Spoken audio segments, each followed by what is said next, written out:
So, basic components of humanoid robot. So, in order to understand the basic components of humanoid robot, we must understand the basic working principles of humanoid robot.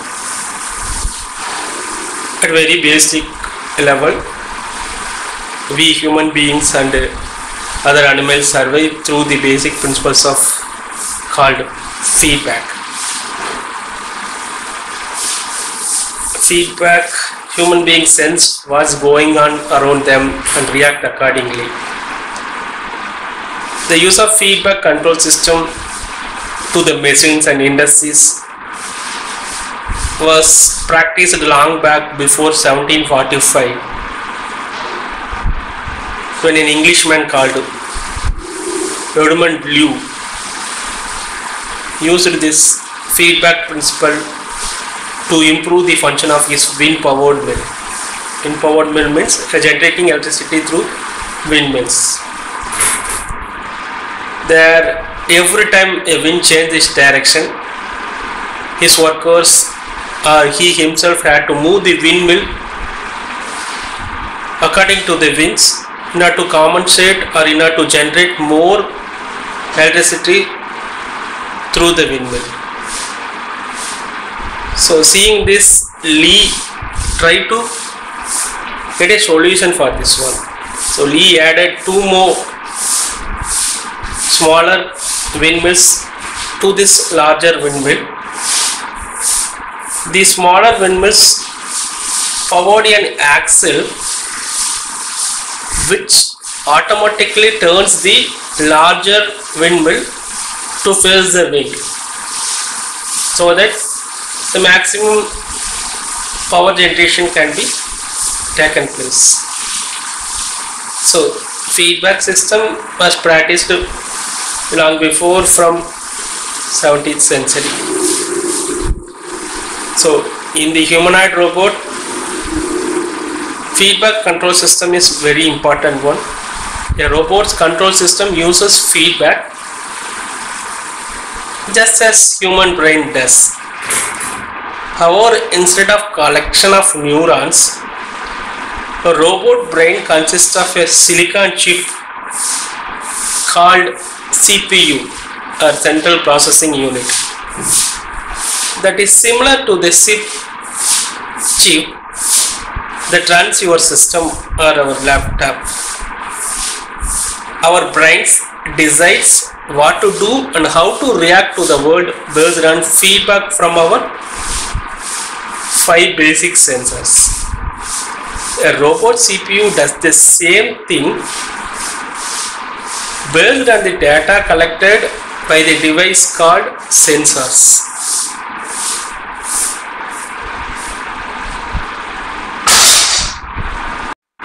So the main sensors of humanoid robots can be classified into two main types. One is proprioceptive sensor. It's nothing but interior sensor or internal sensor. The next one is exteroceptive sensor. It is nothing but external sensors, where the internal sensors helps to working function of the robots. Nothing but internal sensors helps the robots to work properly, whereas external or exteroceptive sensors helps to do some applications or helps to monitor or control the external factor or external environment around the robots. Adding to that one, we have prosthetic sensor, tactical sensor, vision sensors and sound sensor. So sensors are normally called as input of the robot. To the next extent, the output of the robots are called as actuators. To be considered a robot, a device must have a body that it can move in reaction to the feedback from its sensor, which is called as actuator. A robot body consists of metal, plastic and similar other materials Inside these bodies are small motors called actuators. These actuators mimics the action of human muscles to move the parts of the robot's body. It is nothing but actuators mainly mimic the action of human muscles to move the parts of robot's body. The simplest robot consists of an arm with a tool attached to a particular task. More advanced robots may move around the wheels and threads. Our humanoid robots have arms and legs that mimic the human movements.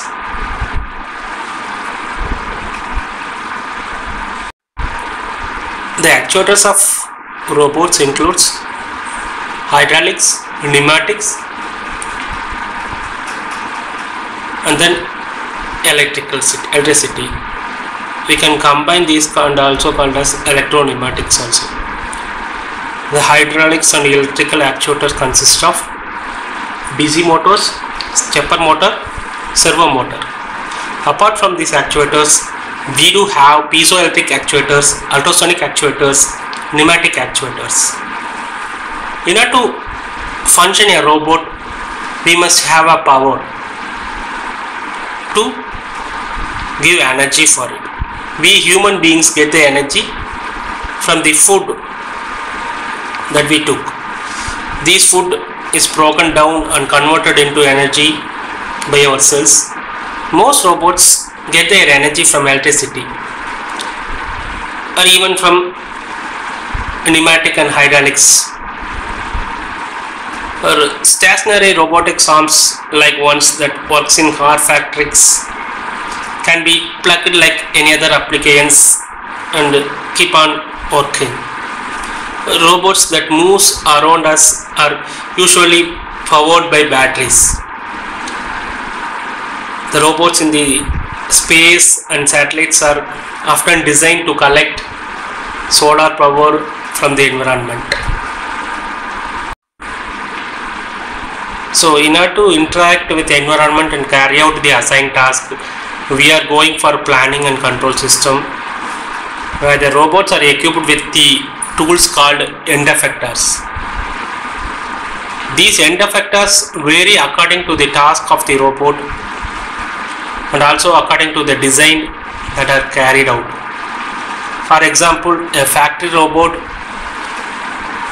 robot workers have interchangeable tools such as paint sprays, welding torch, etc., which can be implemented through the robot.